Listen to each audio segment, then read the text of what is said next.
78 എനിക്ക് നല്ല ഓർമ്മയുള്ള സമയമാണ് ഈ ഇറാനിയൻ റവല്യൂഷൻ നടക്കുന്നത്. 79 ആയത്തുള്ള അലി കൊമേനി എന്ന് പറയുന്ന മതഭ്രാന്തൻ ഈ വളരെ രാജകീയമായിട്ട് ലക്ഷക്കണക്കിന് ആളുകളുടെ അകമ്പടിയോടുകൂടി അന്ന് ഇറാനിൽ വരികയും അധികാരം പിടിച്ചെടുക്കുകയും അന്ന് വരെ ഒരു അമേരിക്കൻ അനുകൂല രാജ്യമായിരുന്ന ഇറാൻ എന്താ പറയാ ഒരു ഇരുട്ടി വെളുക്കുന്ന സമയം കൊണ്ട് death to America, death to Israel.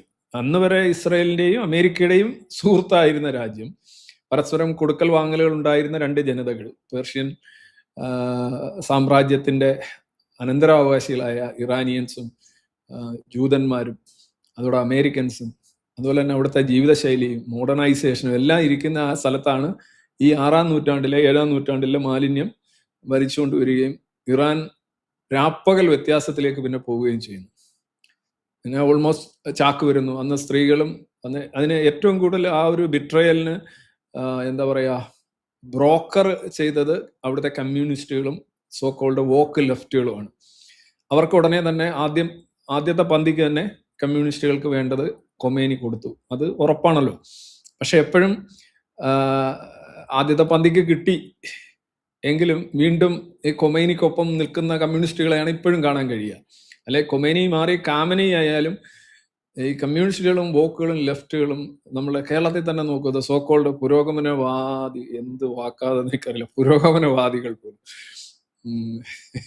അങ്ങനെ ഒരു വാക്കങ്ങ് അടിച്ചു കൊടുത്തിരിക്കണം, പുരോഗമനവാദി. എന്താണ് എനിക്ക് തോന്നുന്നുണ്ട് അവരുടെ പുരോഗമനം മിക്കവാറും അവരുടെ വീട്ടിലെ സാമ്പത്തികമായ പുരോഗമനമായിരിക്കാം ഒരു പക്ഷേ, പിന്നെ ശാരീരികമായ പുരോഗമനം, ദേ പുട്ട് ഓൺ വെയിറ്റ്, ഇത്തരം പുരോഗമനങ്ങളെ ഞാൻ കണ്ടിട്ടുള്ളൂ.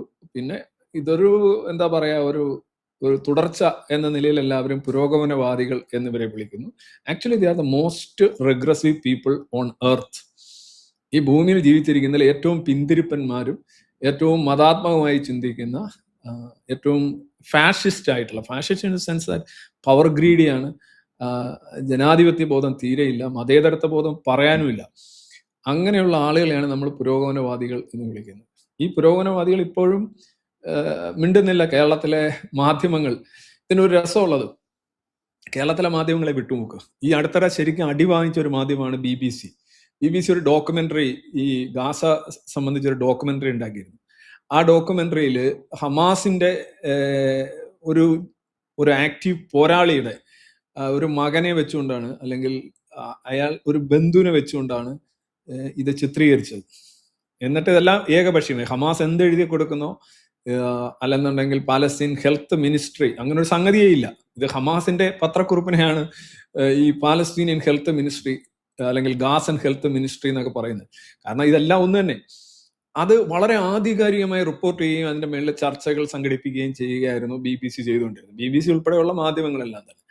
ആ BBCക്ക് 14 ദിവസം പിന്നിടുന്ന 3-ാം ആഴ്ചയിലേക്ക് കടക്കുന്ന ഈ പ്രൊട്ടസ്റ്റിനെ കുറിച്ച് സംസാരിക്കാനായിട്ട് 9 ദിവസം, 9 അല്ല 10-ാം ദിവസം ആണ് ശരിക്കും BBC ഇതിനെ കുറിച്ച് സംസാരിക്കുന്നത്.